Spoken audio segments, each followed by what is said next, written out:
What up, folks? Welcome back to the ultimate episode of the Extra Digest podcast. This is the last one of the season, and I got with me two men who have been very consistent as far as this podcast goes, and I think they might just be mainstays moving forward. I'm talking about Tobiko. Yes, sir. Supporting Manchester City, and his Manchester counterpart supporting Man United is man like Timothy. Yeah, man. Yes, sir. So Timothy, Tobiko, first of all, congratulations on bagging the league. Nilikuwa nimewawuuooon. Every single day I made the trip to this house. I kept on saying one thing, that the title remain At Manchester. But Tulijaribu. man here. Yeah, we tried. It's not for the lack of trying. We did try, but the title is gone. And they wrapped it up with 2 games to go. Yeah. With 2 games to go. But we were supposed to win 2 more games and win the league. We did not even lift a finger. These guys made it easy. Yeah. They lost to Brighton. Wakapigwa. Kapatana.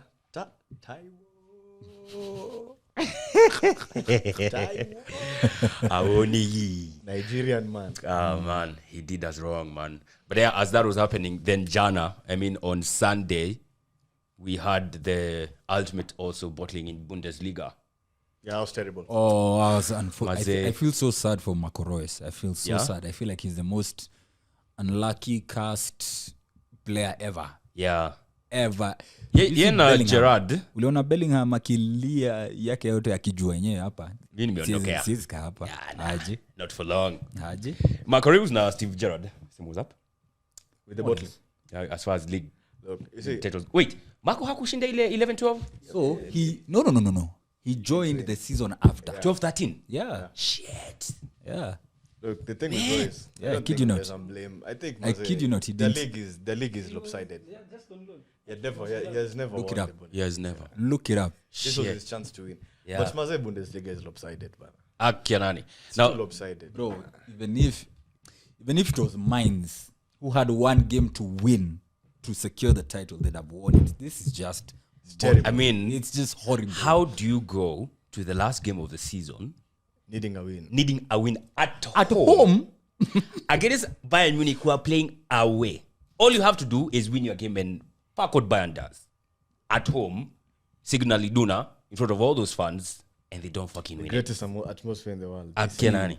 What made it worse is Sebastian Haller had a penalty when they were 1-0 down. Yeah.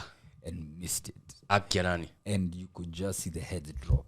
And I've seen Man City chasing a title when mnacheza Villa, and I think were you 2-0 down and you came down, back. yeah. The last game of the 2-0 season. down with 25 minutes to go. Yeah. Madness, and then Gundogan becomes the greatest player of all time in like 20 I did minutes. tunamtaka J story. Okay. Yeah, kuna mtani. But it was just, I think, I don't know, like, was the stage too big for them? I don't get it. I just don't understand. It was just horrible. They chose the worst possible time to have a bad game. Yeah. Which was better? To lose the league with like a game or 2 games to go, Are to you lose trying it. to console No, I'm yourself? just no. I know where this is headed. No, just But sawa, sema. just asking. Si nikuuliza tu. Uliza. Nishakubali tulichafua.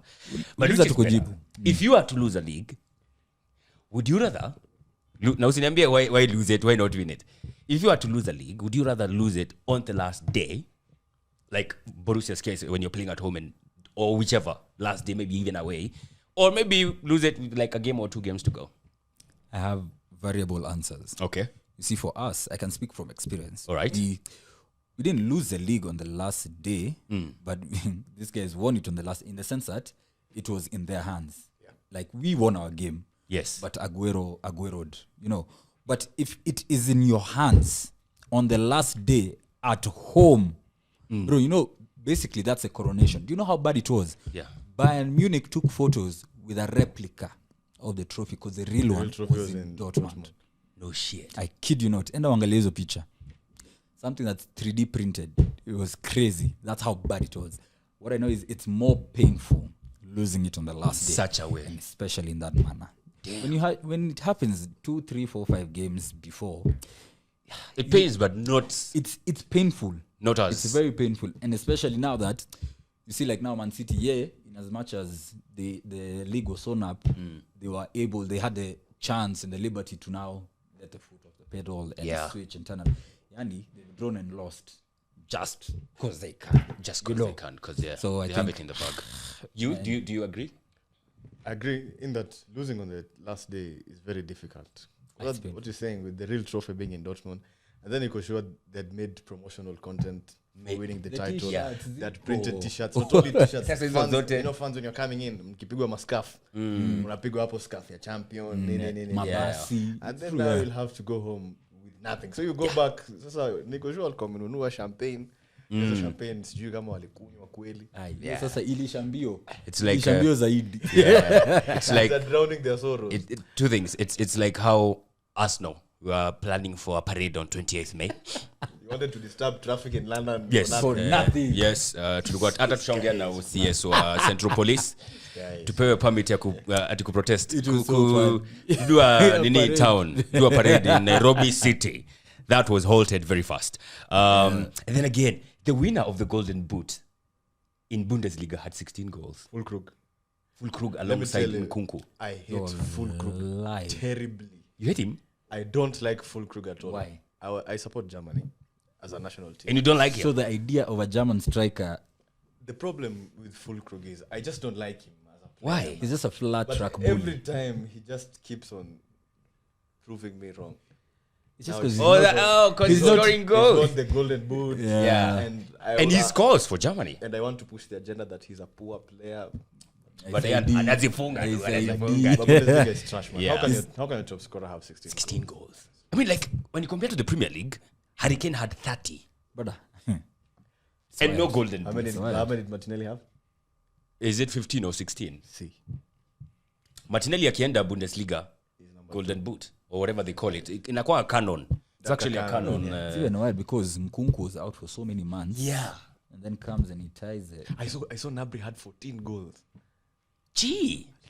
Hata akikuja Premier League ako chini ya Saka na akina Rashford and them, man. Randall Colomoni Yeah. was number 2 in the list.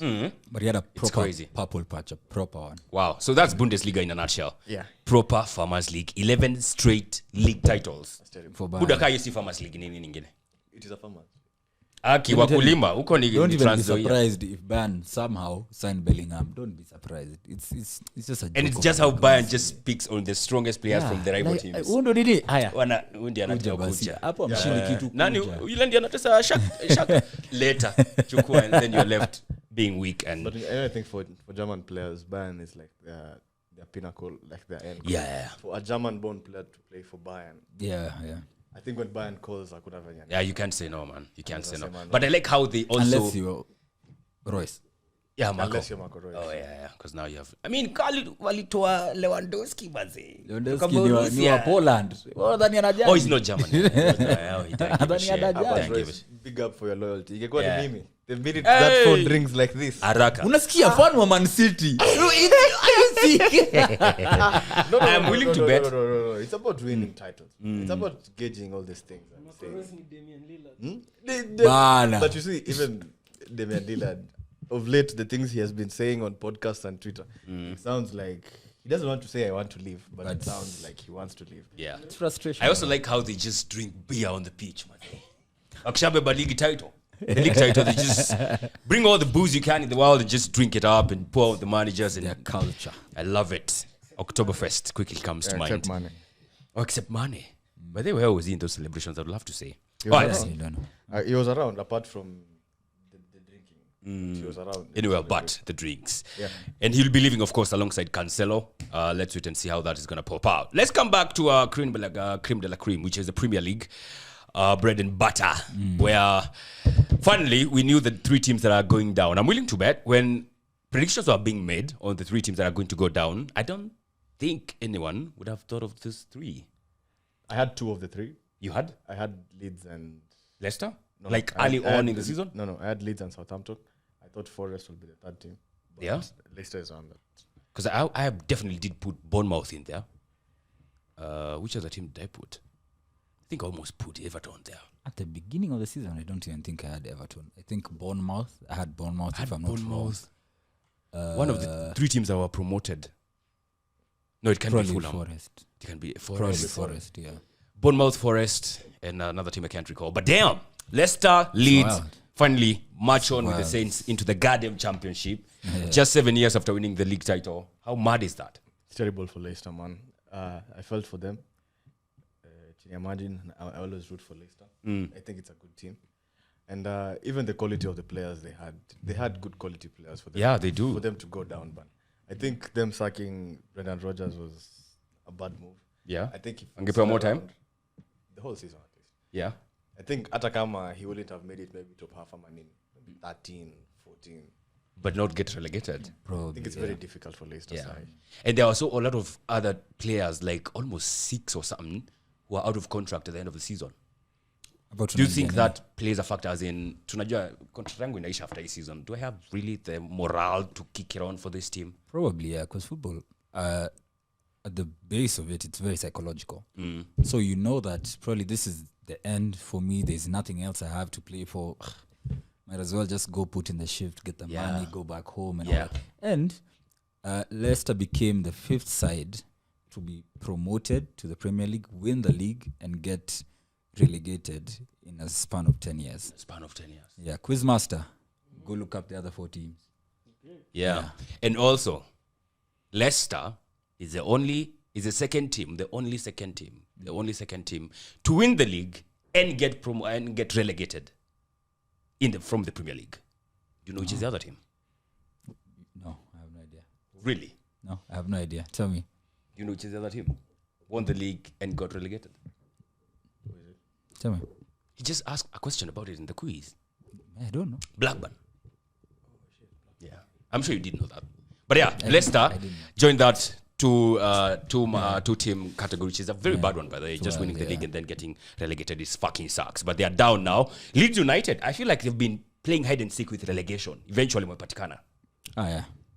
As in, kidogo, okay, last season, I don't think they survived on the last day, but they're always in those doldrums at relegation. Yeah, it was only that first season after they came up when walikuwa fiti. Then the other two, they've been. What do you think happened for Leeds United? They were just conceding goals terribly. Towards especially the last 2 months, they were letting in goals. For fun. You can't win like that. Yeah, Yeah. it was wild. There were 6s and 4s and 5s at home, Yeah. first of all. And Yeah. you go out to other theaters where ni Slaughterhouse, when the Emirates, when the sijui wapi. Yeah.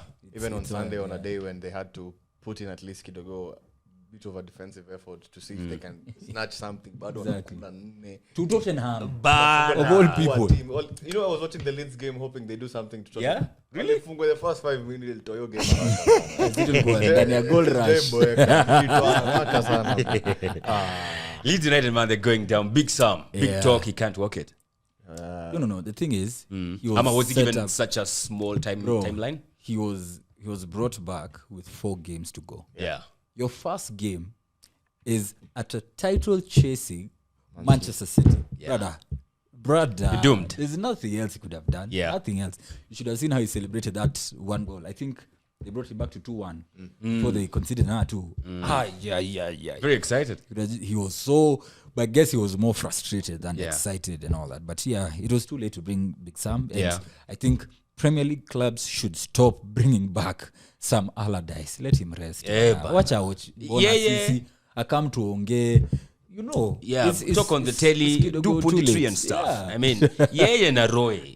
Kwanza Roy Hodgson. Roy ni mzee. Lakini ako fiti. Jamaa amekula chumvi. Bara. He's been everywhere. Roy knows the job. He knows the job, but He is hata the top amesema- 3. Yeah? Unajua hii oldest managers. Yeah. Number 3 ni yeye, number 2 ni yeye, number 1 ni yeye. As in, come on, man. Really? Crystal Palace, they need to move on. Crystal Palace bado hawaja move on from Roy. I think Yeah. they'll move on from him over the summer. They better, and they are doing so because he has left. Amesema, I'm done with this shit.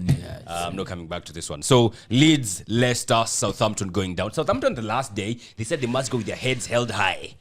Karibu ende chini na Liverpool. I'm like, team gani hufungwa na team ya championship? That game was As wild. in, That game was wild, man. Where has this been the whole season? yeah. Well, Where has this been the whole season? Crazy. Kama mnafunga bao 4. And dude was doing some dope celebrations, by the way. I don't know if you saw those celebrations. There's a dude who bagged the brace. yeah. Piga masamaso zingine. Alifunga banga. Dope. It was a really good goal. Dope. Yeah. But that was the last game for man like Firmino. He bagged a goal, by the way. He bagged a goal in the last game at Anfield, and he also bagged a goal Oh, for real? in his ultimate last game for Liverpool. So that was good to watch. And I also feel like I don't know why. I feel like these 3 teams will come back, man. All of them. Soton, Lucky. Soton, Leeds, and Leicester. Yeah. Leicester. Maybe I feel like Leicester Soton. I feel like Leeds might stay there for like another season. Yeah. Honestly, I feel like. Okay, of course, it's all dependent on also Leicester, the guys who will stay. Because I can have Barnes, Madison, what I would or say, the yeah. man. But you see, the thing is, many like players that are probably in the Championship League One would want to play for a club like Leicester. In the Yeah. sense that there's already like evidence that these guys can be managed well. They Yeah. won a league title very recently, Yeah. actually. And so it's not too far-fetched for them to come back and then stay for another long while. But it goes down to how they're going to sign players, how they're going to Recruitment will be manage. key. Exactly. How Yeah. they're going to manage the ones that they already have now. So I mean, Leicester might be in wait and shit see. because their recruitment is shitty lately. They don't recruit well. Yeah, but they don't. So let's wait and see. If those key players don't get, hijacked and, waponyoka na watu, maybe they might just come back. If not, maybe they might just stay there for a while. Same as Southampton. If likes of Lavia, likes of James Ward-Prowse, Kyle Peters, Yeah. Aribo, sijui. yeah, if they don't go to other clubs, maybe Southampton might come back. If they don't, by the way, hapo ni betting by the way. Kila time itakuwa tu Leicester kichwa, Southampton kichwa. But I Huko feel chini. like Ward-Prowse will stay. I don't know why. Like he just has He would that want to be part of the one that went down and that's came back. Hurricane 2.0. Yeah? Oh, I should love move this on, club. Nini. Nah. I feel like he'll say. I don't I feel like he has given his all. Should move on. But Yeah. From Chile, imeenda London. I mean, North London. Maybe Ward-Prowse nafaa akuje. Which is West Ham. Atakuwa Europa League. Oh, if they win, oh yeah, but Conference if League. they win. Yeah. I think they win it like Fiorentina just beat Napoli. Fiorentina are doing well. They drew, I think, with Napoli. Before you walikuwa wamepigwa na Inter Milan. that Leicester team, by the way, now that you've mentioned it. I think Msatabaki hapo solo, maybe Jamie Vardy.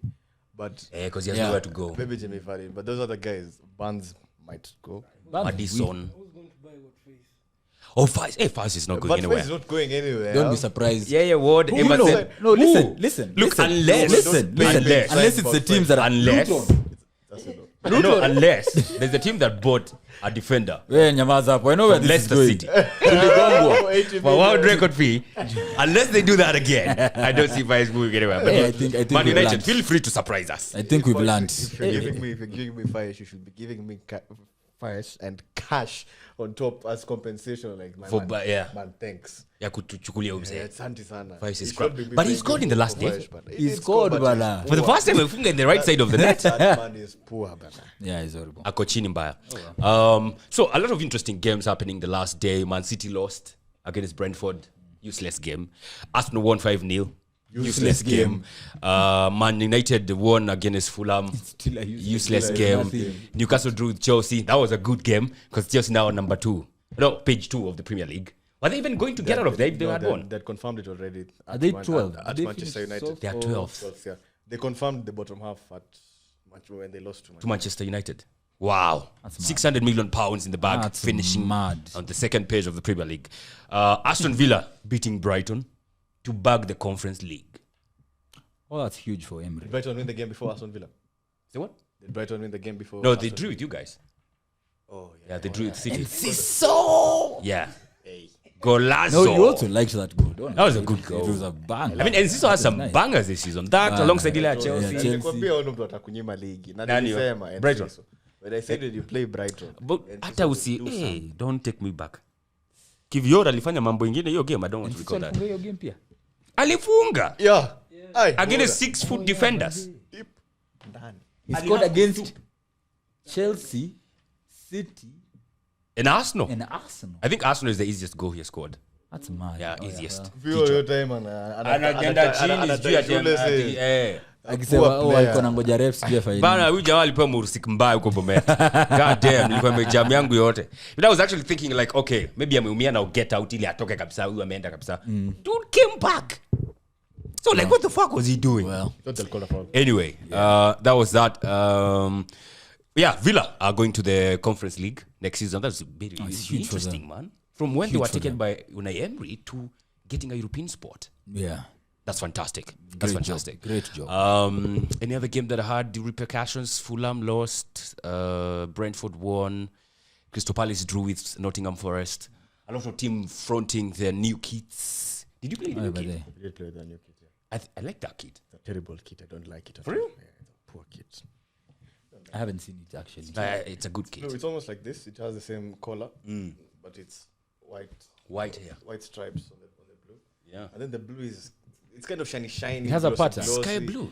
I don't think it has a pattern, but it's a poor thing, man. I don't know. I feel like Ever since Puma started designing our, But you know, the one Pu- for this season was good, Puma, but the others always, are really terrible. Puma wako chini. Puma ametuonyesha mambo. Oh my God. waliacha na Puma watu I wakafurahi. couldn't wait for those guys to go.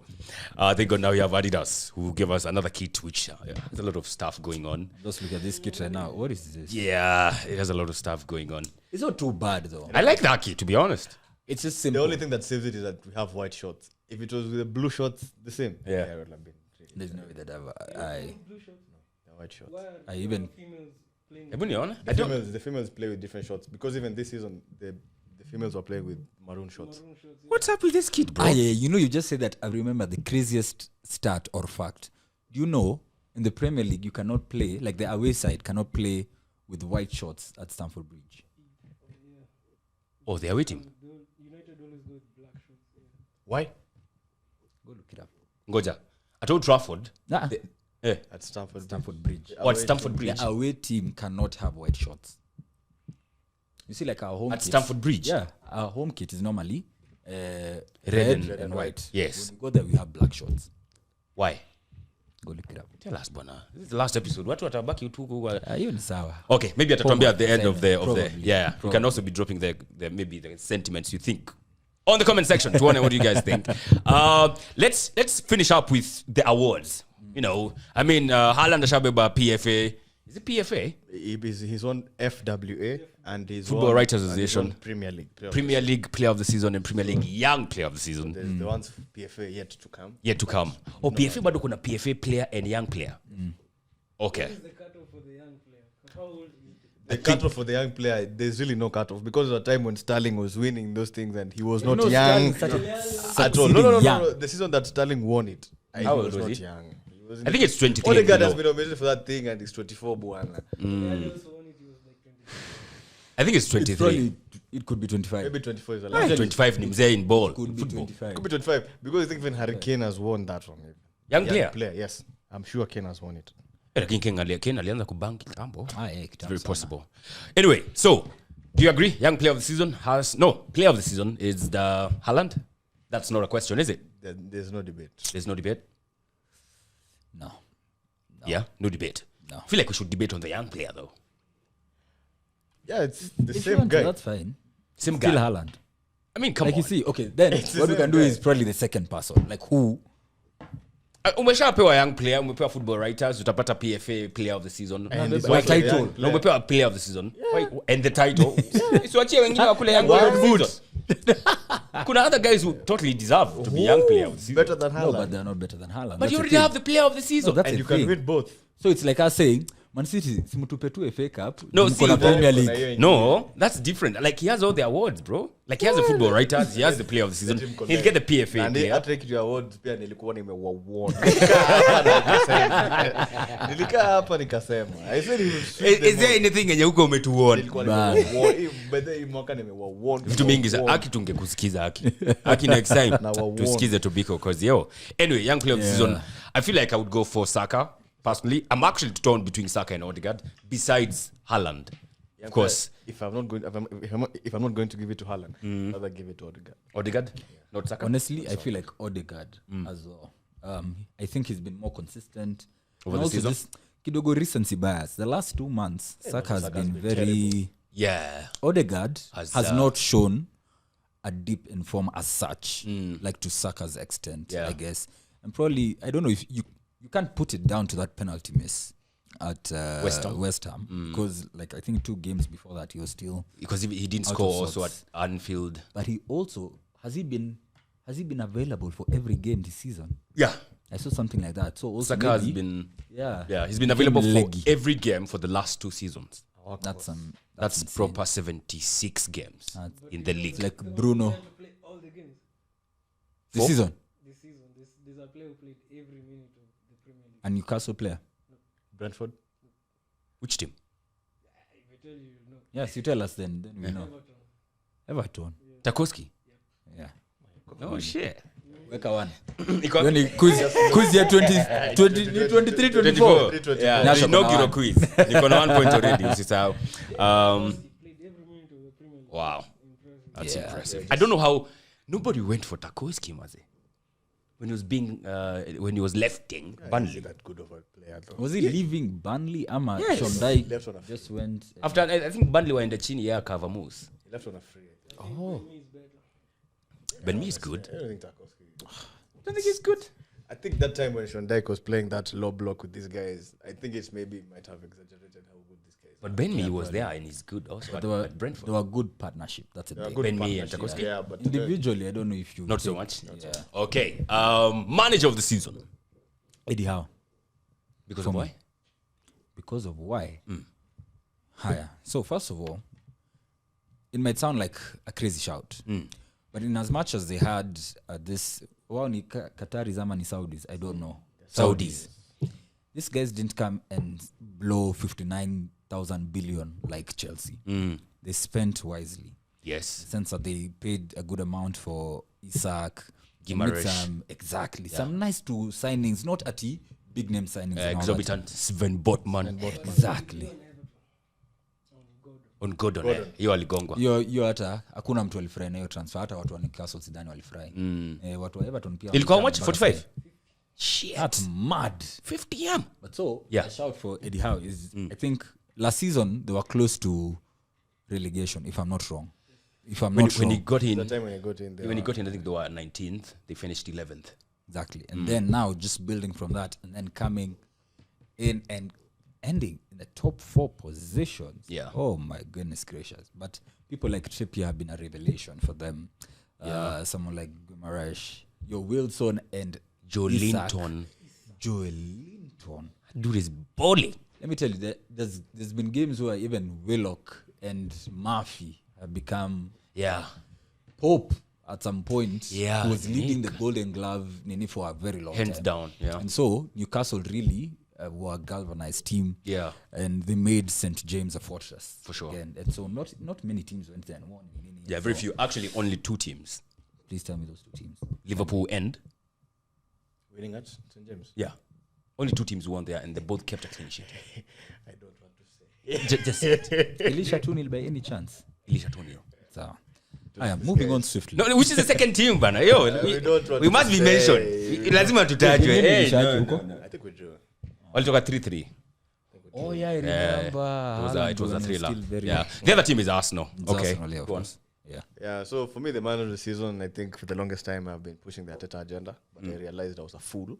And No, you are not. I was a fool, and I came and I listened to it, and I came and I thought about it, keen, especially looking at the way Arsenal has collapsed. Is it down to him though? It is down to everyone. It is. It is down to everyone. I'll- you cannot I'll- absolve the manager of the blame. Okay. He has a part to blame, okay. So if you look at what Eddie Howe has done, let's not focus on the negatives. Let's just look at the positives. Newcastle finished 4th. They could have finished 3rd. Yeah. Look at the Better team than that they have. that. That the teams to lose the least amount of games this season: Manchester City for champions, and Newcastle.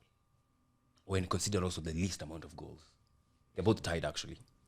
So the fact that he's brought Newcastle, brought UCL football to them, Yeah. I think Eddie Howe is the manager of the season Yeah. for me. I don't think that's debatable, to be honest. I mean, I would love to push Arteta agenda, but I feel like Eddie Howe has done... Because it's like Arteta's second season where he got 8th. And Eddie Howe's second season has gotten Champions League.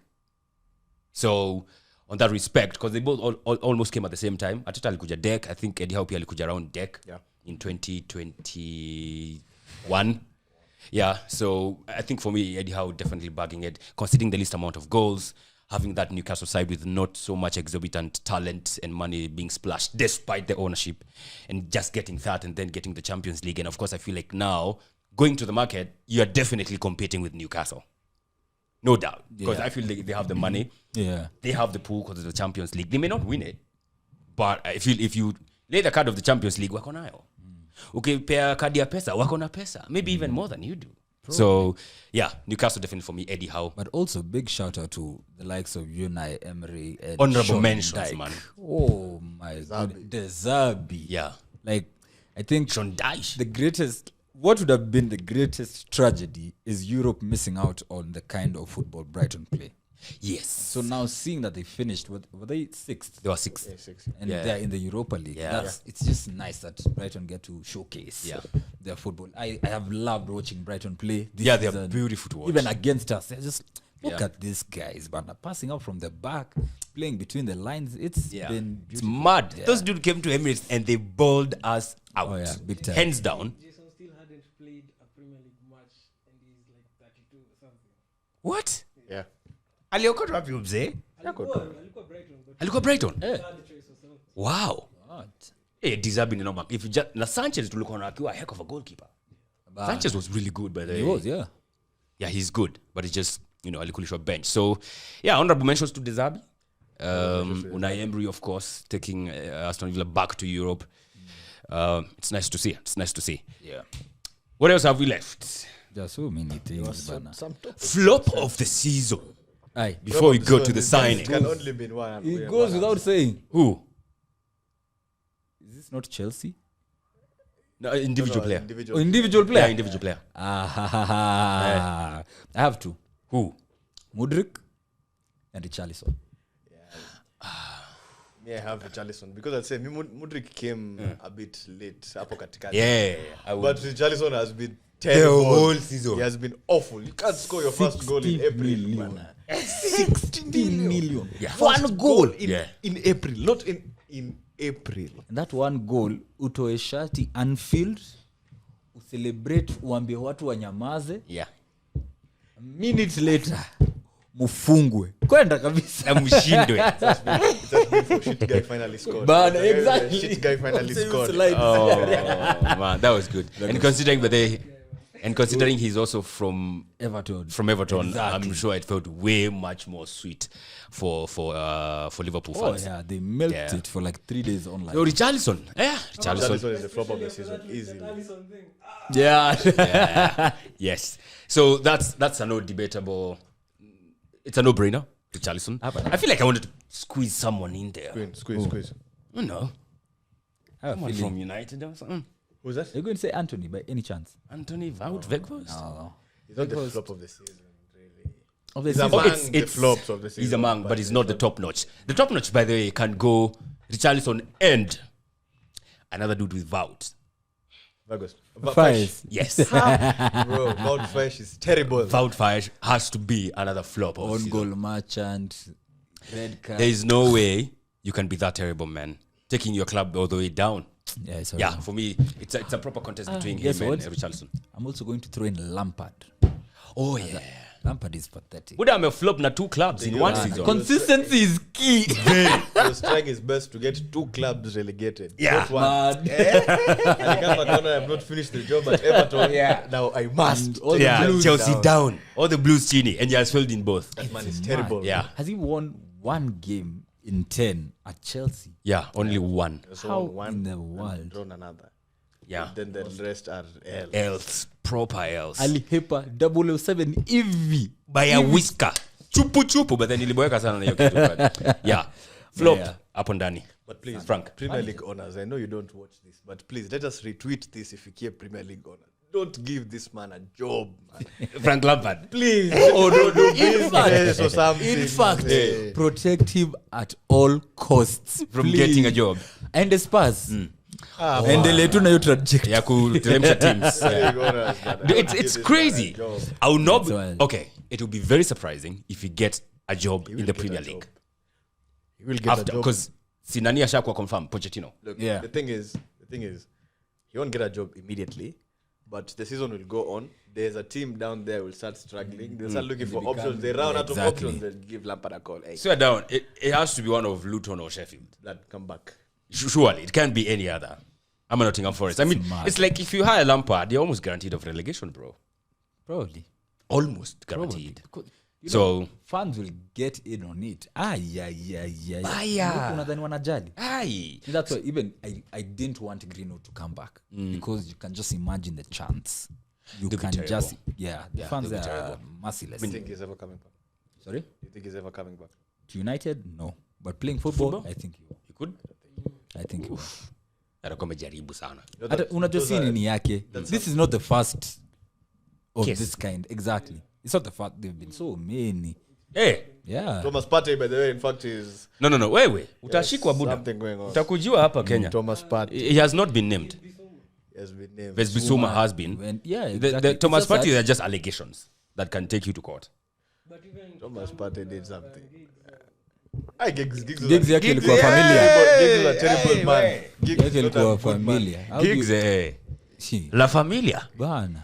Eating close to home. Giggs is a terrible. Eating home. Not Eating even- home, not oh my close God. to home. But have you seen that Nini? The commercial that his brother did. There's a commercial. commercial? Yeah, his brother Lying. did a commercial I must have broken the internet. about for Paddy Power. Paddy Power is, I don't know if Paddy Power Yeah. does, but it's for Paddy Power. Now the gist of the commercial is just fucking fun at his brother. Wow. That's mad. But you have to be fucking shameless That's mad. to be feasting on your bro's wife. I don't even know if it's like being shameless. I think it's almost mental. Like you have to be, I don't know, mad or Just- something. For like, how long was it? That's insane. 8 years, bro. While 8 years. 8 years, my it was guy. a while. Buda lazima ukuwe cheese yake. That's mad. Ama umekosa tu options huku nje kabisa Msika kila mtu gigs, amekukataa. bro. Si alitoa shati Yeah. akiwafunga watu wako hiyo nywele yote kwa hiyo kifua kama Madem ako like this, what you want? hapana. Already alikuwa a man's wife ya bro yake. God damn. Gigs, fuck you, man. Giggs' brother is not known. So someone like JT eating his wife, the teammate's wife. Yeah. If Chemistry. I had to choose one evil, Team chemistry. if I had to choose one evil, I would go with JT ones. If I have to choose one evil between JT and Tuko kikosi moja. yo, it's either that or your brother's Your wife. brother's wife is terrible, man. Your bro's wife. Like bro's wife, mkifanya actually, yeah. mkifanya Christmas, bro, like mnakanga tu chini. Bro, unasema Ni Chrissy, Christmas Chrissy tree ni watu wana- tofauti. watu wanapika, nyinyi mmeenda huko kando. Kando. Like come on. So come tuende tuchukue swali. hapana wacha. Imetosha. Surely, like Let's Gigs move on, is let's move on. Gigs, man, shame on you, man. Shame on you. I know you didn't watch this, but shame on you. I'm going to switch the trajectory. Special mention to Spurs who almost made Antonio Conte quit football. Oh Oh, yeah. there's that. And They've also tried Mourinho that said, with Mourinho. as Mourinho well. said he has no affiliation. He Yeah. doesn't feel any connection with Nothing, Spurs. yeah. Only Spurs can do that to you. We blame Danny. Spurs. Only Spurs Spurs can do can that do to so you. many You are things. digressing. No. I was just bringing the conversation back. We were at War signing. I want to hear what are your best signings this season? Yeah, because you're going to Who go. and why? The best signing for me, it's just a simple thing. Best signing for me is Erling Braut Haaland.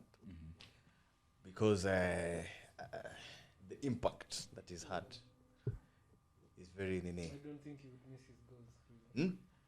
No, Not like Isak. Ati? You would not miss him as much as like Newcastle. Nah, to pay about 36. Yeah, but You that's- get someone to get you that. 36. We had this guy, Jesus. And the first chance we got, we kicked him out. Boy. But special mention You see goes why? to Casemiro down at Manchester United. Lisandro Martinez. yeah. Bringing back your old man who you had sent him away for a couple of years, William Saliba. Oh yeah. He was a sensation. Big impact. Yeah, he had a big impact. It's very hard to argue against that, man. I mean, Haaland. Against all those. Against Haaland and Casemiro. Haaland is so straightforward. As in, Haaland. So you see how we're answering these questions is it's. there's a question. Haaland is already above the question. And then Then now we get to the answer. Exclude him. Exactly. at all from everything else. So like for me, just going ahead. Wait a second. I would say the best.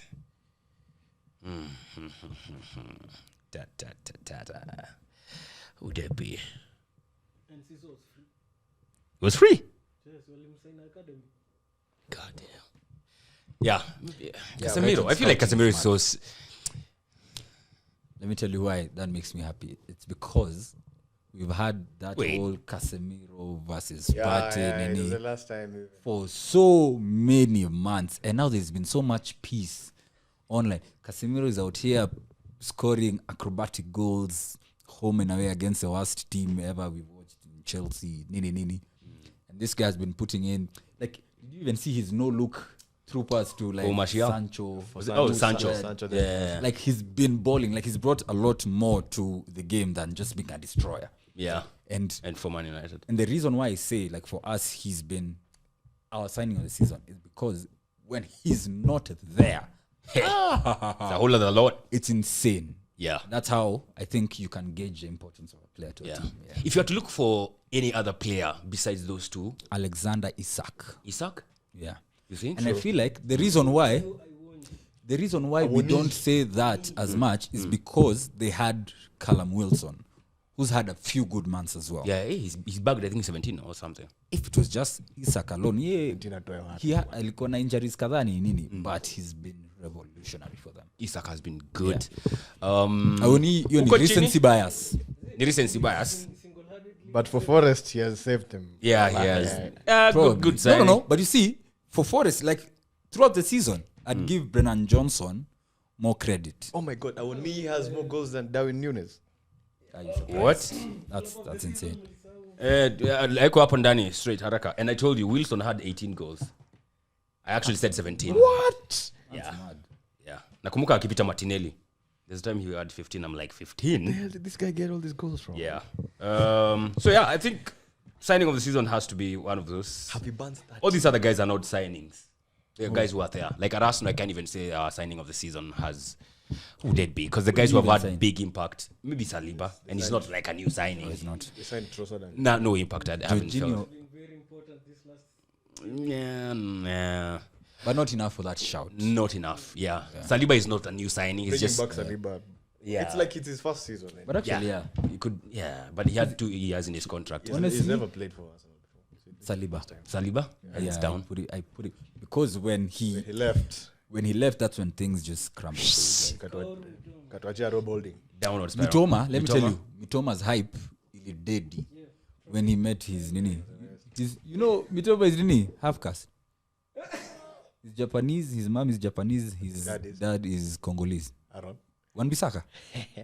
Only Babaki. Oh my God. Tumalizie hapa. Get out of here, man. Get out of here. But yeah, so like for him, moto yake iliisha. Yeah. Yeah. Who this is your most promising player? I have 2, Okay. and they're both in Manchester. Come on. You have to look at other teams. Not United alone. Oh, okay.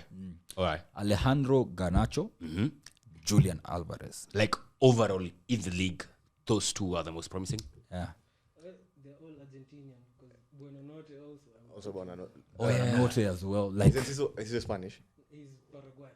Paraguayan. Who? Enciso. Oh, yeah, he's Paraguayan. Ciso as Paraguayan well. is the same as Almiron. Yeah. They fought that game. They fought that game. For real? Oh, really? Yeah. Nika Solanke wakiletana juu na Pickford jana. Solanke is the worst striker I've ever seen.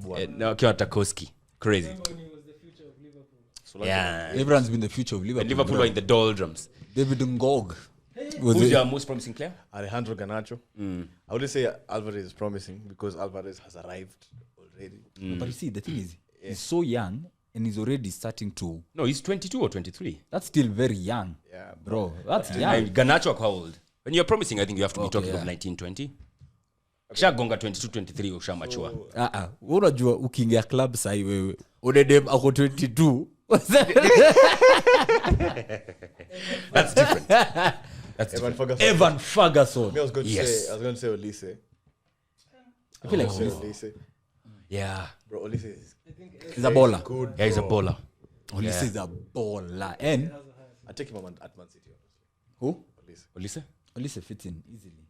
Mahrez. When he marries 2.0. Yeah, 2.0. You see, Olise has that aura, the Balotelli-esque. Yes, it's Like, yeah, I'll whip it top bins and I will Yeah. celebrate. Yeah. Kaile free kick aliwa bang. Alitupiga bro. Yo, that was a Yani, beauty. I just like, Yeah. I think for me, I would pick Garnacho as one of them. Garnacho is crazy. Garnacho, he's 19. He's 19. he's turning. He's 18. He's turning 19, yeah. Wongo. he's 18. God damn. Yeah. So him, 18, doing big things in a big team. Then the other one maybe would have to be Enciso and Ferguson. Enciso is also a teenager. And Buonanotte too. They're in the same team. Oh my God. That's mad. Facundo, where do Brighton get these guys? Aki. Yeah, so yeah, Enciso, Garnacho, Buonanotte, and Ferguson. A lot of Brighton players, eh? I'm hearing a lot of South Americans. How old is this Billing guy? Billing is old. Alikuwa hapa Billing akiwa Huddersfield. Billing has been around. He Billing, Criminal. that old dude. Yeah. went down with Huddersfield. He's been here. He had blonde hair. Yeah. He's been around. And Kimerudi. when he was at nimesema alikuwa timu gani? Huddersfield. Ni kama Marcus Rashford Alikuwa throwing him in anapiga. the things for young player of the season, but they want to throw Marcus Rashford. Ngoja, in that how old is Alikuwa he? hapo. He's 25. That's an Billing? old man, man. Rashford.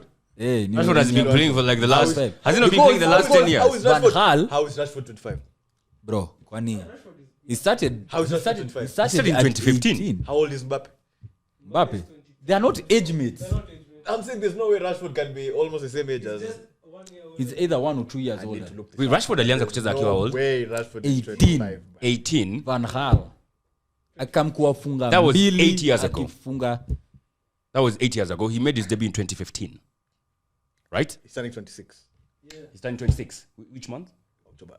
October. He's also getting married. We're see young. In the young player of the year. Yeah. You can't be 26 and Kwani you're alikuwa saying kwa young player player of the nini? season. People are want. You see the things that they do No, on Twitter. hayupo. They do on Twitter. They put Bukayo, then they throw in Marcus Rashford. There. Hapo chini chini. At look at the sasa future of the Premier League. mkifuata United Trey surely that roll football people expect nini Yeah. I was going to ask the biggest surprise, but I think it's not a surprise anymore. Which was the biggest surprise for you this season? I think maybe in it terms could of be anything teams. there are so many things I'd say in totality, the biggest surprise for me was how poor Chelsea were, given the squad they have and how Yeah. much they invested. So in totality, that was the biggest surprise for me. I think comparing to what I thought when the season was beginning and how it has ended, I would put in Liverpool. Because for me, I thought Liverpool, but they were going to challenge. I actually predicted Liverpool to win the title. You said Liverpool, Man City, Arsenal, and who? So I thought Liverpool were going to be up there. Nothing less than top 2. no way but So, I can so see why yeah, so them finishing outside top 4 when I thought they were actually maybe going to actually win the league, that was a surprise. I didn't see it coming in because it's nothing had changed from the previous team apart from Mane. Money and but there yeah Apart from Mane, nothing had changed in that team. Same strikers, they even added Nunes, even got Gakpo in January. Same manager, same defenders, fullbacks, midfielders, everything. but injuries for everyone Yeah. So that's a surprise. I have would a also few shots. maybe Brighton and Newcastle will definitely get in there. What's yours? the poor Chelsea season, the worst season Oh, that Chelsea. I've ever seen. It's Yeah, crazy. after- I don't even believe it, man. After 600 million. yep and Crazy, you finish a league crazy with amount less of than 50 money. points Oh, joke man 12. it's a How many joke. points were there above the relegation? It's a joke yours? so there's that Chelsea Nini all 3 promoted teams staying up Fulham, Nottingham, and Bournemouth. yeah I don't think anyone Yeah. would have predicted that. Also, maybe just because we've been used to it the whole season, but if you were to go back to the beginning of the season, United, Arsenal, and Newcastle in the top 4, like ahead of the likes of Chelsea, Liverpool, Spurs. Yeah. That's been surprising as Yeah. well. Yeah. First time it's ever happened that 3 teams that qualified for the UEFA are not there. In the yeah. All the No 3. way, that's mad. Yeah. Yeah, so Would you even put in Arsenal challenging for the title as a surprise? Yeah, The honestly, biggest I would. surprise. But what I'm not surprised about is how Arsenal did this season. Because even when they started, I had said that, not with you guys, but somewhere else, I had said that I think Arsenal would be top 3. Oh, Judging by the way they had started. okay. It That was looks like they in would which have been month? top 3. September? September, October-ish. I didn't think they will stay top for that, that long. I knew wallahi by the time World Cup comes around and everything, they'll be. But and they Yeah. didn't. How Aston Villa turned around their season. And they started with us. Good evening started with Manchester United. Hey. that guy's good. That guy's good. That guy's good. Yeah. So Arsenal staying on top for all those Is days. that good? Was Gerrard that bad? No, Unai is good. We're all better is than good, Unai Gerrard. is Let's good. start from there. Yeah. He's good. Give the man his flowers. I think He's- Unai has been around for a while. Hey, bana. He's been around for a while, so he knows football. Gerrard Yeah. is and he's no stranger to the Premier League as well. He's no stranger. He's coached in La Liga, coached in League One. Gerrard atfunga macho na Big Rangers egos. bana, but Yeah. obviously. But- Alright, English players need to stop riding on their fame bana. As players. Ulize Gary Neville, alijua mapema akatoka akasema hii Valencia, These young man them, they are trying to be like Arteta. Stupid Karaka. Si kila mtu atakuwa kama Arteta. Everybody knows I don't like Jimmy Carragher. Wache kuni Arteta. Yeah, Jimmy Carragher said this season, like, the way he saw Liverpool defending, he could go in there. And do a better job. Crazy, man. But honestly, at some point in the season, It looked like They were shambolic. it didn't sound too wild. Yeah. I'm just happy that Van Dijk was exposed. To our aura. I'm a legitimate hater. Don't like Van Dijk at all. Yeah. And him being exposed, I enjoyed Gives you so much joy. It was insane when there were Ballon d'Or shouts for like That is nonsense. actually. his best years were in Southampton, not in Liverpool. And, All right. And Martial need him. Gentlemen, let's move on. Favorite game There's a couple. this season. There's a couple. There's been a couple. Let's do 2. Pick 2 of the best.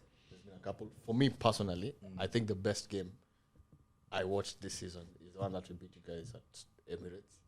I think, Are you serious? yeah. For me, Okay. Like even better than our 6-3. yeah. Because the game at Emirates, it had so much riding on it, and people actually were starting to believe that these guys could actually win. That game, I actually felt like we walked into Emirates with something to prove. Because at that point in the season, we were struggling as a team. Yeah. And Arsenal was. So I enjoyed watching that game more than I enjoyed watching the 6-3. The 6-3 kina Martial waliharibu kwa mwisho mkianza kufunga. I wasn't even happy when the game was ending. But when we rocked up to Emirates and we won 3-1, I really enjoyed it. I think for me the craziest moment about this game, is when De Bruyne went to Arteta, pushed him, took the ball, pointed at him in his face. Watch you fall. Yeah, just like The other time De Bruyne was coming out and Arsenal fans were throwing stuff at him. yeah. I've never been pumped kama you said. For me, that was the best game I watched. I can see you. The second best game I watched. Yeah. Saba. Yeah. The 7-0. I enjoyed that game more. Yo. I'm speaking like as a hater and also as Even a neutral. Yeah. even as a neutral. That was a game, man. Yeah. I mean, there's so many games to pick from. I mean, even just narrowing down to 2 is very unfair. There's so many other games that you're leaving out, but it is what it is. Yeah, let me go for my favorite, then you pick yours. My favorite game has to be us beating Bournemouth. Yeah. Coming from 2-0 down. Is that your favorite game or your favorite moment of the season? It's different because, like, it was... Because I also have another one, which is something I had held in for so long since last season. So let me just start off with Bournemouth. 2-0 down. I was watching that game at Highbury, and we were alongside some Man United haters. Now, alikuwa ananipea pressure. I can imagine. Getting scored in the first... Is it 30 seconds? Or ilikuwa how many seconds? And it happened twice. Yeah. Against Billing. Kwanza Billing tu veki naka. Anyway. Flag post. Yeah, flag post. So you're thinking, okay, how tutapiga. Then manze, tunaenda halftime bado hatujafunga, man. Niko like, hey, what the fuck is going on? And I think that was happening the same time we were losing Mudryk to Chelsea. That same night, we lost Mudryk to Chelsea. Mad. So 1-0 down, came back to halftime. From halftime, we're thinking, okay, sasa acha tuwaonyeshe sasa. Sisi, we are title contenders. Your time tulikuwa serious sana. 2-0 down. I'm like, fuck off. What the hell is going on? Like, what is this? And then, of course, 2-1, 2-2, and then 3-2, bro. Madness. I was going bonkers after that game. And what I love about that game is that there was a contribution of Haaland in each and every goal that was scored. Nelson scoring, Haaland product. Smith Rowe assisting Thomas Partey, Haaland product. And who scored the first one to give us our comeback? I think the Nelson, I'm not so sure. But there was a Haaland product involved in each of the 3 goals. So that was fantastic. The other one, of course, besides, let me not go with the 7-1 because it's very straightforward. Yeah, the 7-0 against Liverpool. 6 goals in the second. That is there, by the way. I'm just moving on from it. Against Newcastle. Us going to St. James's Park. Nilikuwa na beef na your team, by the way. Last season, ndio walifanya to miss out on Champions League. Sijasahau. Tulienda kwa tukakuwa spanked properly. So I wanted us to go there and beat them when they're on a high, and they were on a high, and they had everyone available, and he spanked them and kept a fucking clean sheet. That was so satisfying. I think I would call that the most satisfying result I have had. And of course, one of my favorite matches. So yeah, those 3 for me. You? Brighton haukupenda. Ile Yeah. the 4-3 was a thriller. I mean, beating Brighton at Amex Stadium, I didn't see that one coming. I didn't see it The coming. crazy thing is, if that game was 2 minutes more, they'd have equalized. Maybe. I kid you, Brighton was smart. I'd be very short and sweet. So I have 4. Okay. 4, but I'll be very quick. Number 1 was United 3, Arsenal 1. The reason I say this is because you guys had come in, unbeaten, Yeah. top of the table, all that nonsense. That game was nice as well. That game was mad. Boy, And can I because game? the first goal, Anthony. It was just like, That was a nice goal. it was a Yeah, it very was good good. goal. The way No he lie. turned like this, I didn't even think it was. Zinchenko was no. Bruno really pulled the strings in that game. Yeah. It just felt nice beating these guys who had been. You had a crazy start to the season. Come to Old Trafford and we're like, by the way, tulieni. Regardless of what you do. Exactly. Number 2 was beating City 2-1. First of all, beating Man City. Yeah. I think every team, if you beat Man City, you should have a cup, like by default, because Man City is light years ahead of us. Oh, of everyone. Everyone. Yes. And so these guys come. First of all, Grealish, it's a truth. I don't even have to gas you up. It's a truth. Yeah. Grealish comes and scores against her. I'm just like, what is it? What is this? The best thing about that game is we equalized with such a controversial goal. Yeah. The Bruno Rashford. Eh, bana. That was what I And- goal. Sorry? Well, Yeah. 2-1. Oops. Yeah. Then immediately after, Garnacho, then Rashford. And that it was insane. And we're like, are we actually beating Man City after beating It's actually Arsenal not happening. too long ago? And I think that's where now for us mentally we're like, hey, let's make Old Trafford a fortress. I'm just Yo, but there was a big gap between you beating us and beating City. You beat City this year. You beat Arsenal last year, I think September. but you see, Or beating those two teams. just big games. Okay, Two okay. Big Exactly. teams. Oh, yeah. Number 3, honestly, the game that gave me and it's not our game, was Arsenal 3, Southampton 3. The reason is because I was watching this game with Arsenal fans. Okay. And if I'm not wrong, at the end of the first half, there was, I think, 6 minutes added. And end of the second half, there was like 8. Sijai kaza hivyo maisha yangu yote because I knew because go on. sasa. But because I knew if these guys drop points here, it's the beginning of the end. Yeah. And it was such an entertaining game in the sense that, like, Odegaard in the 80th minute, his head is still high, he scores a goal, it's a good goal and Very all that. good. And then kidogo you guys equalize, and then there's a whole 8 minutes. Yeah. Woo! Sijaona pressure kaa hiyo maisha yangu yote. It was a really good game. The last one, honestly, Newcastle 6, Tottenham 1. And it's because the first 20 minutes, Newcastle scored 5 goals. Yeah. Jacob Murphy scored, I think, the third, and it was a banger from like a distance. Murphy went to the fans and he was like, Fuck is going Are on? you believing Yeah. what is happening? And so Yeah. that game was just, Yeah. it was wild. Isak Isak. scored and it's Yeah. just Yeah. like, what are we even doing here? Yeah. Why are we wasting our time in our energy? Good stuff. But yeah, those are my picks. I would quickly squeeze in Liverpool winning against Liverpool. That was a good one, the 3-2, because we started like in a crazy manner. I'd also squeeze in the Amex Stadium win. I think I mentioned that, and beating Man United. That's my favorite game, actually. Even Yeah. though we lost, that was the one. That game was That crazy. That game was very I much. needed that W like I crazy. know. It feels like 2005. right? Yeah, it did. It did. Yeah. Good stuff. First one was just too easy. Biggest humble pie you've had to eat this season? Sisi. The 70. Mi kwani- Yo. Was. I might for Individual, yeah. The biggest humble pie for City. Like maybe a prediction you made, you said this player won't be of anything, and then he comes good or something of that sort. Let's think about it. For me, let me just go. Biggest humble pie are 2 items. One, Goes without saying. being beaten by Brighton 3-0. Yo, Nilikuwa humbled. Like, they balled us out, they possessed us, they had better chances, everything, and they scored. We did not even score at the Emirates, and we conceded 3. Big humble pie. Second one is Lisandro Martinez. Because I said Lisandro Martinez is not good enough, especially because he's short. Huyu atavamiwa na kila mtu. I think, can you imagine Lisandro Martinez up against Haaland? Can you imagine Lisandro Martinez up against Mitrovic? Kane. Yeah, Kane. I was like, we are Zani, and you had paid, I think, £57 million for him. Megongwa. Nigga is good. The guy is good. I have to accept that. That was, I respect that. yeah, I totally got it wrong there. So, yeah, I think those two would be my biggest humble pies I've had to eat this season.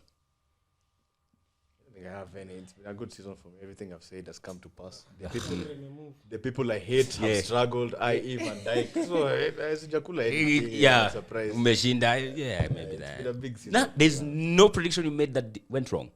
of a player, of a team. Predictions went wrong, but the one that went horribly wrong, I don't think. There's one. You don't feel like even Nini, yeah, the title, like that's what humble pie for you? It's humble pie. It must be. It's the greatest. You see, no? it's not really because like I did not expect us to be there in the first place. So I was just enjoying the fucking moment. What? I did not expect us to be there. What? Look, I did not expect us to be there. Bro, run it please, back. man. Run it Please. back to how many times? How many this guy times said this guy? Okay. ati hata hatuhitaji kucheza game ingine Bro. hii hata tunaweza forfeit na bado tuko mbele na 5 I was points. going back on the Yeah, I was I going said back on that. the channel. I was going back on the channel to watch videos you did Kitambo. Yes. Even in October. Yes. Good morning from the top of the table. Oh my of the God. goddamn table. Okay. Oh my God, so see what's incorrect about that? What's incorrect about no. It's humbling that you made that I all was this top of the table noise na nimetoka? for 250. I did not expect that to be in the first place. Nimejipata tu niko hapo. That's weak. That was These for guys you. are liars. They- Do you know why? Because towards the end of the season, when it was game week 28, 29, 30, these guys had started to Bro, believe. haukusikia we have knew 9 they finals. had it. We have 10 finals. Every Yes. game is a final Remember four. when they went and took the clock from Emirates and then they set it to 11. 11 games to Look, go. I'm saying, Arsenal fans you had started to believe. yeah, we had started to believe. Even No when lie. even when we came ahead of you, We are not. you had still not given up. Who's disputing that?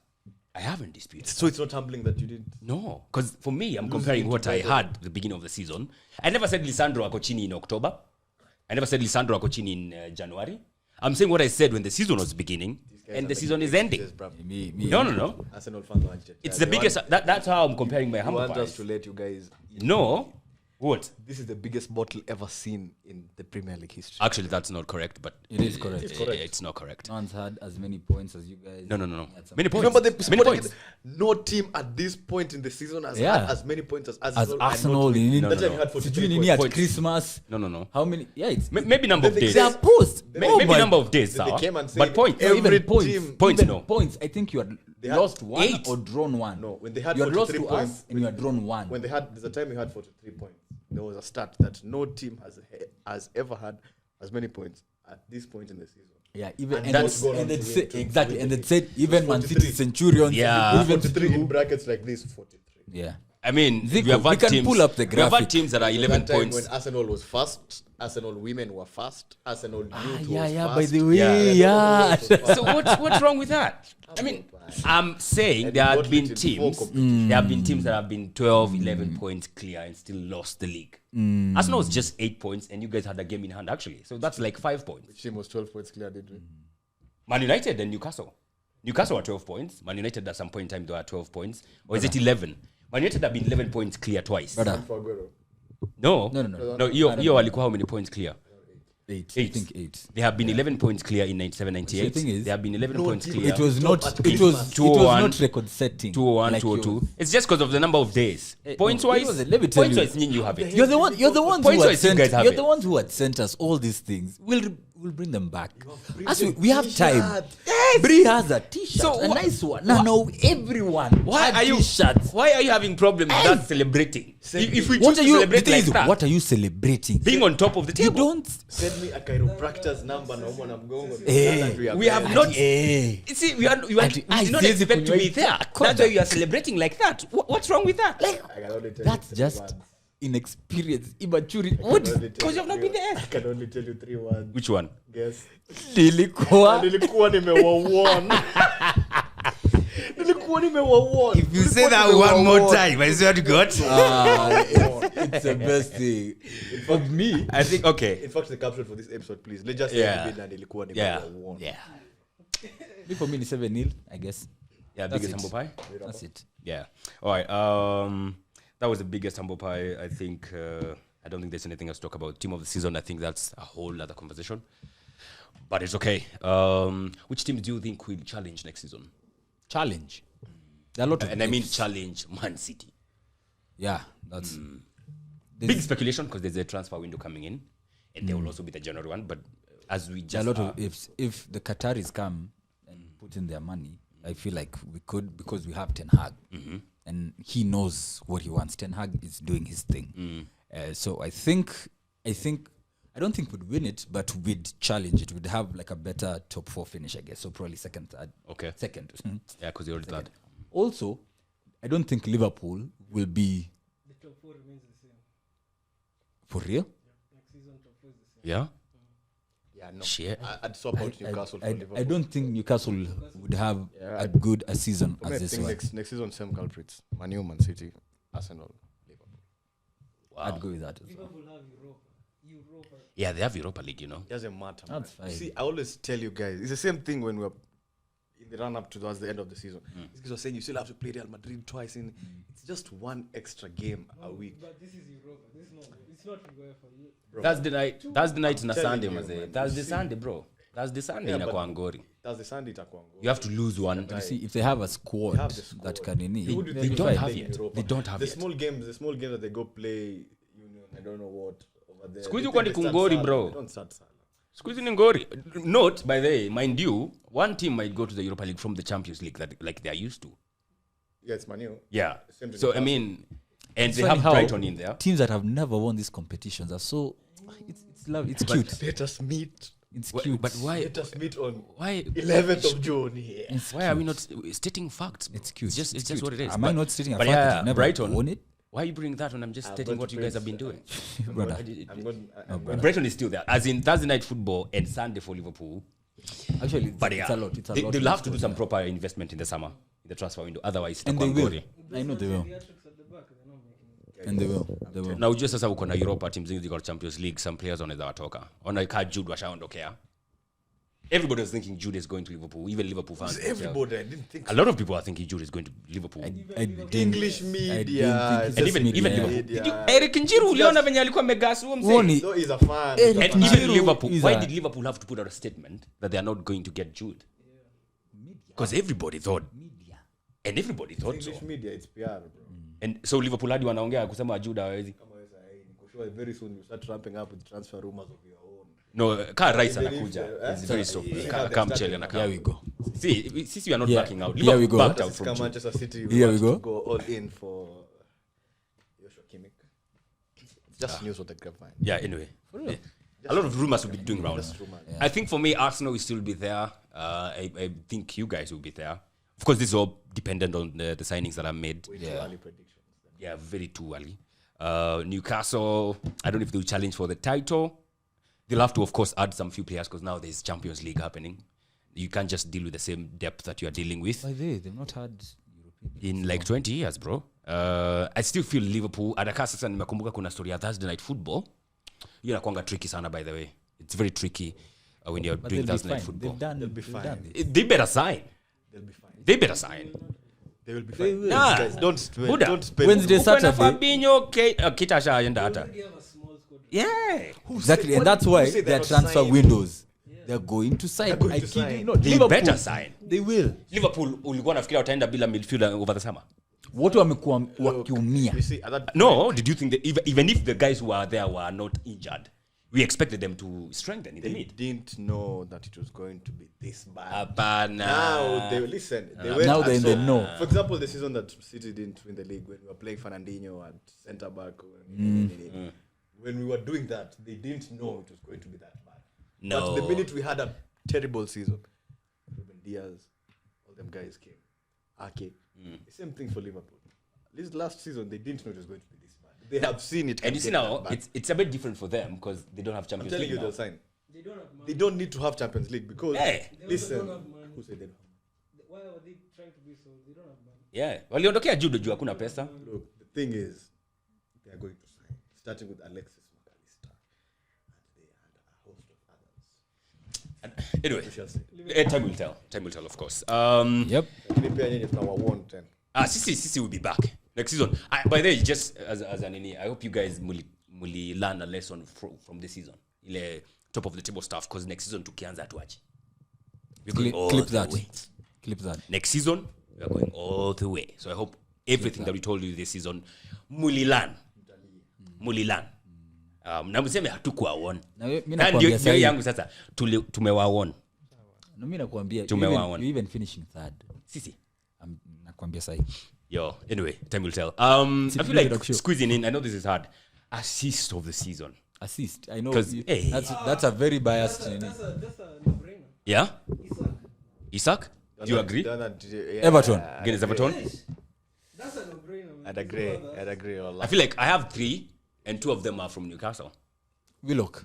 Yeah. Even the Willock one was good. I not like It's good, but But Yeah. the degree, Not- look, the degree of difficulty for the one for Willock was crazy. Hey. Did you but see it's when I know Bruno has he made the pass? I've Bruno has- seen Bruno doing that Once. 2-3 times. Who? I've seen Who's scoring Modric that? do that. Who is scoring that? Scoring, making that pass, brother. Go Making look that it up. pass, making that. That's what an assist is. It's that's not a scoring. Scoring is left to the striker. Yes, Whoever gets- Bruno aliassist scored nani? for it to be an assist. Sorry? Bruno amefanya mara ngapi ya Yeah, assist? who has he assisted like that? We'll look it up. Once. I've seen him. He has done it once. That's the thing. I've seen him do it. Once. So it's not. You see, like Isaacs. Like KDB. That's mad. KDB. that Isak one. Okay, for me, I'd go Gani? with Isak. Ile Haaland ile hivi. Inikaa nani? Hiyo ni trend. Nini? Nani? Haaland arrived just in time. I would also say Odegaard against Brighton for Martinelli from deep in our half. Just to throw Arsenal there. No. It was a good one. It was good, really good. But the one for Isak was Also, Yeah, Isaac. Me honestly, Isaac. on recency, ile Fred alipea ni Bruno on Sunday. It's a good pass. It's not. Oh my goodness. Yeah, but that was good. Have you seen Fred do anything close to that? Fred, you know, Fred is the most polarizing player you'll ever meet. Fred ajifanya Fred kitu will drop a 10 out of 10 performance today, and tomorrow will be 2 out of 10. but you have to kid give you not. flowers for that one. Well, yeah, that's what I'm saying. Yeah. Like, it's a good pass. Which is you hujasema yako hata. It's because I'm not thinking about assists. Like, Okay, hands down Isak. see, even Isak is top. that one. Okay. Goal of the season? Goal of the season. recency's playing on my mind. That's a problem. Like, Recency's playing on my mind. I want to shout the NCs for goal for. Oh, and Ciso. Yes, too bad. And he has 2 like those. Man. that's insane. I would go for Jorginho. Okay, like ilikuwa deemed ka own goal. Let me tell you, ile Pate alipiga Spurs kama ingeingia. Oh, but that was not a goal. Yeah, that's what I'm saying. Kama. Oh yeah. Yo. Yeah. Okay, hands down would have been the goal of the season. Yeah. Would have been. Down for Everton. Which one? Down for Gundogan, down for Everton. Down he scored like this. Oh, yeah. Oh. Yeah, it was It's a nice reaction. yeah. Casemiro did that too. Yeah. Yeah, His was a bit harder. Yeah. Jorginho, do we know it? No, it's And Ciso. And Ciso is a bad. And Ciso against, I think, He was Man this City. way, yeah, it's not Against Man City. It was Ni a better hata crazy kuliko ya goal, Chelsea. man. It's better than It was Chelsea's. way out, and then aliweka hapa. Yeah, sure. The goalpost. Even if he has like 3 goals, all those 3 goals were ish. Good goals. Kama hiyo manu yenye aliwashika juzi. They were all, they think they're all identical. Yeah. kwani sikusema kuwa biggest surprise de Gea kushinda golden glove na goal difference ya kaa 9 ama 10 Yeah. Na Howler's car Well. 20. and conceding 6 I told you, numbers do lie. 9 sorry Numbers do lie. These things need conjecture. Numbers. Oh, these things are conjecture. Oh, another good goal. Another good goal. Ni Sisawi. Saka against United. there's a Rashford, let me tell you, Rashford against Arsenal, when they were saying Partey was the best CDM, Rashford comes, makes him, and scores from sijui. Yeah, But for me, I would pick Saka's. No Saka's way. had a slight deflection. Did it? It did, and we talked about it here. That's why I wouldn't really. I don't think it did. It wasn't a clean Marcus strike. Like Against Arsenal? that Meg was feel. That was good. That's what ended that conversation. That was Yeah, good. That was good. I'll still go with Saka's. Right. I don't think there's anything else you have not mentioned. that's a Premier League in a wrap. In a nutshell, 2022-2023 that saw Arsenal ilishtua watu tumewashtua lakini mwishowe tumejishtua. Do you think that's been the greatest Premier League season ever? In the sense that there's been so many twists and turns. Like, no one had the top 4 as a top 4. Okay. No one had people like West Ham Like some we had 9 teams. 2000 was Yeah, no, like recently. recently that Leicester one was crazy. But you see, it was just Leicester. This has Chelsea. No, Tottenham also were pushing Leicester. Then they, That's fine. Tottenham have a DVD. Yeah, we applied the pressure. Yeah. It is in their genes. But you see, the likes of Liverpool, there's a time they were due 8th, 9th. Yeah. Look at Chelsea finishing with less than 50 points. Yeah. Look at When you Harry had, Kane scoring 30 goals. and not bagging the goals. Exactly. And team yake ikimaliza sijui number 7 or is it 8? Spurs finished 8th. Lie. Yeah. 8th. And their top scorer had 30 goals in the league, second most in the league. I had someone saying Kane scoring 30 for Spurs is more impressive than Haaland scoring 36 for City. Nani has 20 assists. Who? The guy, your guy. Odegaard. Brighton. Oh. Trossard. Half. Oh, yeah, but he has 10 for Arsenal. Yeah. Hapo tulikula gold. The hell are you guys saying? He has 20 assists, bwana. Mudrik But I don't lie. It's 20 in the nini? Like in the... The top score, the top assist. It's top assist KDB. is KDB with 16. Trossard has 12. So 6-6. That's right. No, I think he has 10 at Arsenal. He has more than 10. At Arsenal and 2 for Brighton, I think. 10 at Arsenal and 2. Yeah. I don't think so. You Kweli? Or probably goals. Who knows? Kweli. Yeah. He has more assists in Arsenal in half a season than Bruno had for the whole season. You want to talk about... You really want to The talk Haaland about thing is stats? nonsense, with the man. nini? The Haaland thing is nonsense. 36 goals. It is a No, I think it's better. It is I a think new it's better. record. Then No, Kane bagging 30th and Haaland 36. I told kwanza nilisema Haaland will not get to 40 goals. Wakasema, I said Haaland will not get to 40 I goals. remember that. That Yeah. I remember, yeah. He But, get there. but see where the standards are being set for this guy. Man. But yeah, it's okay. Yeah. I could have said But he's that. broken all the records you could think of. That's crazy. I would not put it past Haaland But still, if to Haaland- bag 40 some points time. If he stays for like, okay, najua hatakaa City forever. I know. We both know. I would not put it past him to bag 40 somewhere down the line. 6 seasons. Yeah. Yeah, get it. 6 mafia.